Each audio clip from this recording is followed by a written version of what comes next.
ସଦାପ୍ରଭୁଙ୍କ ନାମରେ ଧନ୍ୟବାଦ ହେଉ।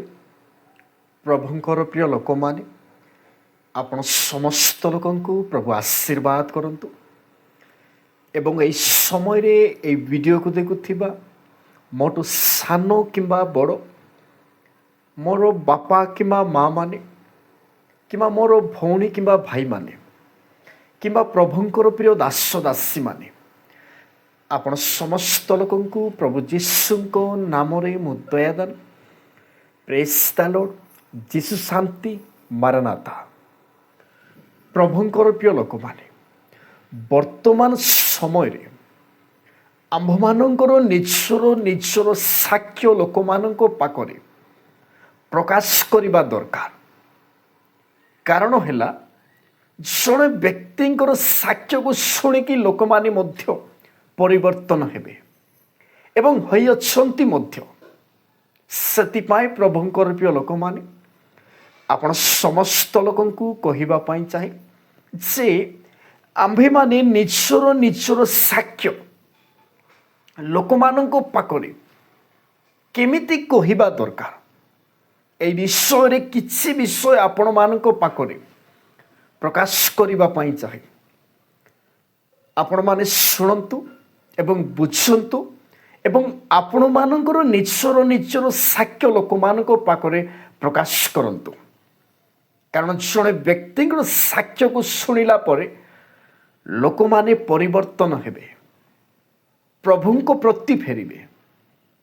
ଆସନ୍ତୁ ଆମ୍ଭେମାନେ ଜାଣିବା ନିମନ୍ତେ ଯିବା। ଆମ୍ଭେମାନେ ଲୋକମାନଙ୍କ ପାଖରେ କେମିତି ନିଜର ସାକ୍ଷ୍ୟ କହିବା ଦରକାର। ବ୍ୟକ୍ତିଗତ କାହାଣୀ ବା ପରିବର୍ତ୍ତନର କାହାଣୀ ବା ସାକ୍ଷ୍ୟ ଆମେ କେମିତି କହିବା ଦରକାର। ପ୍ରଥମ ପଏଣ୍ଟ ହେଲା, ଯୀଶୁଙ୍କୁ ବିଶ୍ୱାସ କରିବା ପୂର୍ବରୁ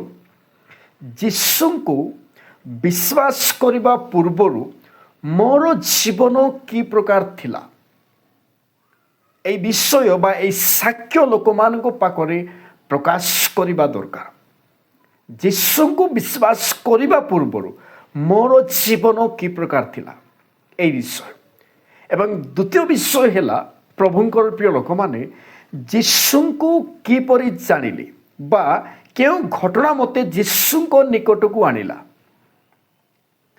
এই ବିଷୟ ଲୋକମାନଙ୍କ ପାଖରେ କହିବା ଦରକାର, ସାକ୍ଷ୍ୟ କହିବା ଦରକାର। ଯୀଶୁଙ୍କୁ କିପରି ଜାଣିଲି ବା କେଉଁ ଘଟଣା ମୋତେ ଯୀଶୁଙ୍କ ନିକଟକୁ ଆଣିଲା।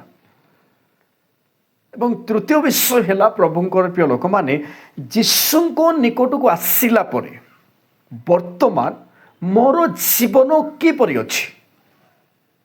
ଯୀଶୁଙ୍କ ନିକଟକୁ ଆସିଲା ପରେ ବର୍ତ୍ତମାନ ମୋର ଜୀବନ କି ପ୍ରକାର ଅଛି। এই ସାକ୍ଷ୍ୟ ଯଦି ଆମେ ଲୋକମାନଙ୍କ ପାଖରେ ଯଦି ପ୍ରକାଶ କରିବା, ତାହେଲେ ସେଇ ବ୍ୟକ୍ତି, ଯେଉଁ ବ୍ୟକ୍ତିଙ୍କ ପାଖରେ ଆପଣମାନେ କହିବେ, ସେଇ ବ୍ୟକ୍ତି ଭାବିବ, ଚିନ୍ତା କରିବ ଏବଂ ନାହିଁ এই ବ୍ୟକ୍ତି ତାର ସାକ୍ଷ୍ୟ କହିଅଛି, ସେ ପ୍ରଭୁଙ୍କୁ ନ ଜାଣିବା ପୂର୍ବରୁ କେମିତି ଥିଲା ଏବଂ ପ୍ରଭୁକୁ ସେ କେମିତି ଜାଣିଲା ଏବଂ ଜାଣିଲା ପରେ ତାର ଜୀବନ କି ପ୍ରକାର ଅଛି। এই ସମସ୍ତ ବିଷୟ ଶୁଣିଲା ପରେ সেই ବ୍ୟକ୍ତି ମଧ୍ୟ ପରିବର୍ତ୍ତନ ହେଇପାରେ। ପ୍ରଭୁଙ୍କର ପ୍ରିୟ ଲୋକମାନେ, ସେଥିପାଇଁ ନିହାତି ଜରୁରୀ ଅଟେ ଆମ୍ଭମାନଙ୍କର ନିଜର ସାକ୍ଷ୍ୟ ଆମେ ଲୋକମାନଙ୍କ ପାଖରେ ପ୍ରକାଶ କରିବା ଦରକାର। ତାହା ମଧ୍ୟ ଟିକେ ନୁହେଁ, ଯୀଶୁଙ୍କୁ କେମିତି ମାଧ୍ୟମରେ ପାଇଲି, ଯୀଶୁଙ୍କୁ ନ ଜାଣିବା ପୂର୍ବରୁ ମୋର ଜୀବନ କି ପ୍ରକାର ଥିଲା ଏବଂ ବର୍ତ୍ତମାନ ଯୀଶୁଙ୍କୁ ଗ୍ରହଣ କଲା ପରେ ମୋର ଜୀବନ କି ପ୍ରକାର ଅଛି, ମୋର ପରିବାର କେମିତି ଅଛନ୍ତି, ଆଗରେ ଆମେ କେମିତି ଥିଲୁ, ବର୍ତ୍ତମାନ କେମିତି ଅଛୁ, କେଉଁ ଘଟଣା ଦ୍ୱାରା ଆମେ ଯୀଶୁଙ୍କ ପାଖକୁ ଆସିଲୁ, ପାଇଲୁ ଯୀଶୁଙ୍କୁ, এই ସମସ୍ତ ବିଷୟ ଆମ୍ଭେମାନେ ପ୍ରକାଶ କରିବା ଦରକାର। ପ୍ରଭୁଙ୍କର ପ୍ରିୟ ଲୋକମାନେ, ଆପଣମାନେ ବୁଝିପାରିଥିବେ, ଏହା ମୋର ଆଶା। ପ୍ରଭୁଙ୍କର ପ୍ରିୟ ଲୋକମାନେ, এই ଚ୍ୟାନେଲକୁ ଆପଣମାନେ ସପୋର୍ଟ କରନ୍ତୁ ଏବଂ এই ଚ୍ୟାନେଲ ମାଧ୍ୟମରେ ଆପଣମାନେ ଅନେକ ବିଷୟ ଶିଖିପାରିବେ ଏବଂ ଅପଲୋଡ଼ ହୋଇଅଛି ମଧ୍ୟ।